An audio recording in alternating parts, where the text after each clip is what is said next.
இந்த கச்சத்தீவை பற்றி இன்னைக்கு பேசுறாங்கன்னா எல்லாம் தேர்தல் தான், தேர்தல் ஸ்டண்ட் தான்.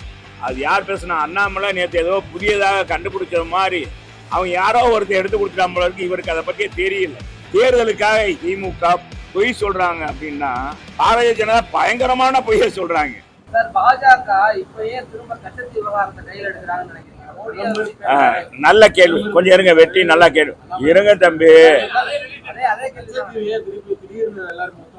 அதான் இந்த கச்சத்தீவை பற்றி இன்னைக்கு பேசுறாங்கன்னா எல்லாம் தேர்தல் தான், தேர்தல் ஸ்டண்ட் தான்.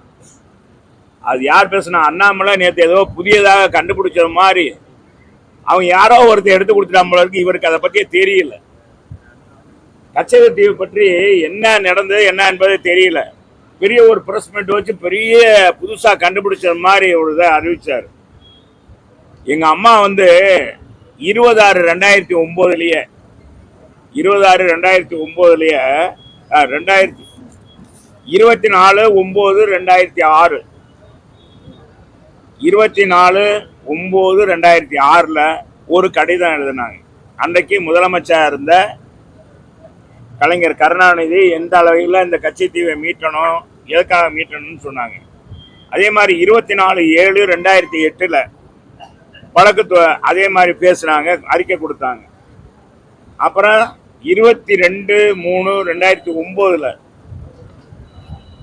ஒரு அறிக்கை கொடுத்து என்னென்ன நிலவரம், கச்சத்தீவுனால நம்ம மீனவர்களுடைய வாழ்வாதாரம் எந்த அளவுக்கு பாதிக்கப்பட்டிருக்கிறது என்பதும், அதே நேரத்தில் நம்முடைய முதலமைச்சராக இருந்த டாக்டர் கலைஞர் அவங்க வந்து நடந்த சட்டமன்ற தொடர் கூட்டத்தில் என்னன்னா மீனவர்கள் பிரச்சனையை எழுப்பும் போது அப்ப என்ன சொன்னார்னா, மீனவர்கள் பேராசை பிடித்து சுவையான மீன் அந்த எல்கையை தாண்டி கிடைக்கிறது என்பதற்காக ஆசை பிடித்து மீன் பிடிக்க போறாங்க.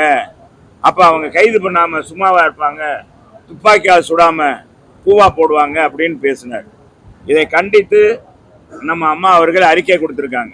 அது மட்டுமல்ல, இது குறித்து இந்த கச்சத்தீவை தாரை வார்க்கின்ற போது அம்மா அவர்கள் ஒரு கருத்தை வெளியிட்டாங்க. தாரை வார்த்ததை கண்டிச்சு.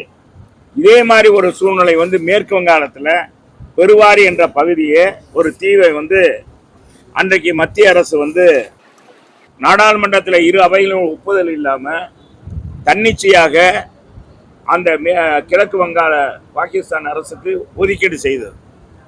இந்த ஒதுக்கீடு செய்தது தவறு அப்படின்னு சொல்லி அந்த பெருவாரி பகுதியை கிழக்கு பாகிஸ்தான்ல இருந்து மீண்டும் நம்முடைய இந்திய அரசோடு கொடுக்க வேண்டும் என்று சொல்லும்போது எனக்கு இருந்த காங்கிரஸ் அரசானது அதை ஏற்க மறுத்தது. உச்ச நீதிமன்றத்தில் வழக்கு தொடுத்து அந்த பெருவாரி பகுதியை வந்து கொடுத்தது தவறு.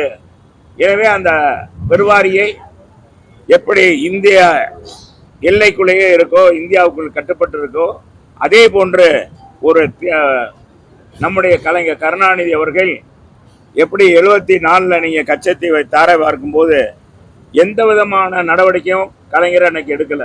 அன்னைக்கு அவர் தான் முதலமைச்சர். அதற்கு எதிர்ப்பாக ஒரு ஆர்ப்பாட்டமோ போராட்டமோ நடத்தல, சட்டமன்றத்திலையும் கொடுக்கல. இதெல்லாம் நடந்த வரலாறு. இதெல்லாம் இந்த இது இருக்க உங்களுக்கு வேண்டாம் படிச்சு.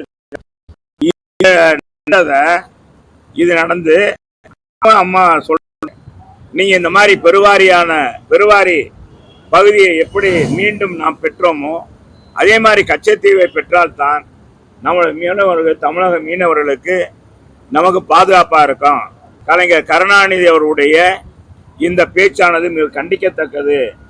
எனவே இதை நான் கண்டிக்கிறேன் சொல்லிட்டு உச்ச நீதிமன்றத்தில் நம்ம எதிர்கட்சியா இருந்ததுனால உச்ச நீதிமன்றத்தில் வழக்கு தொடுத்தாங்க. இந்த வழக்கில் தான் அந்த கச்சத்தீவானது ராமநாதபுரம் சேதுபதிக்கு ஜமீனுக்கு சொந்தமானது, பல தீவுகளை கச்சத்தீவும் ஒன்று. எனவே அதை வரைபடத்தின் மூலமாக போட்டு காமிச்சு சர்வே நம்பரு எல்லாமே கொடுத்து அம்மா அவர்கள் அந்த வழக்கை கூட அரசாங்கம் அன்றைக்கு இருந்த கலைஞர் திராவிட முன்னேற்ற கழக அரசானது அதை தன்னுடைய வழக்காக ஏற்றுக்கொள்ள இவங்களும் செய்யல.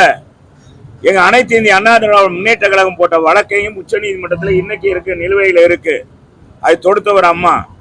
ஆக இதையெல்லாம் மறைத்து என்னமோ புதிதாக தேர்தலுக்காக இவங்க திமுக பொய் சொல்றாங்க அப்படின்னா பாரதிய ஜனதா பயங்கரமான பொய்யை சொல்றாங்க. பாரதிய ஜனதா பயங்கரமா பொய். அதுவும் நம்முடைய அண்ணாமலை ஒருபடி மேலே போய் ஏதோ புதிதாக கண்டுபிடிச்ச மாதிரி மீனவர்களுடைய வாக்குகளை பெறுவதற்காக இது மாதிரி ஒரு வேஷம் போடுறாங்க, பொய்யான தகவலை சொல்றாங்க, நாடகம் ஆடுறாங்க. மீனவர்களுக்கு தெரியும். அந்த மீனவருடைய ஆதாரங்களை அவனுடைய மீன்பிடி காலங்களில் உதவி செய்தது, அந்த விசைப்படகு கொடுத்தது, அதே மாதிரி வலை எடப்பாடியார் அவர்கள். எனவே மக்கள் மறக்க மாட்டார்கள். ஓட்டு போறான் அண்ணா திராவிட முன்னேற்ற கழகத்துக்கு கிடைக்க போகுது என்பதற்காக இன்னைக்கு இரு கட்சிகளுமே நாடகம் ஆடுகிறார்கள். இந்த நாடகம் வெகு தூரம் போகாததை தெரிவிச்சு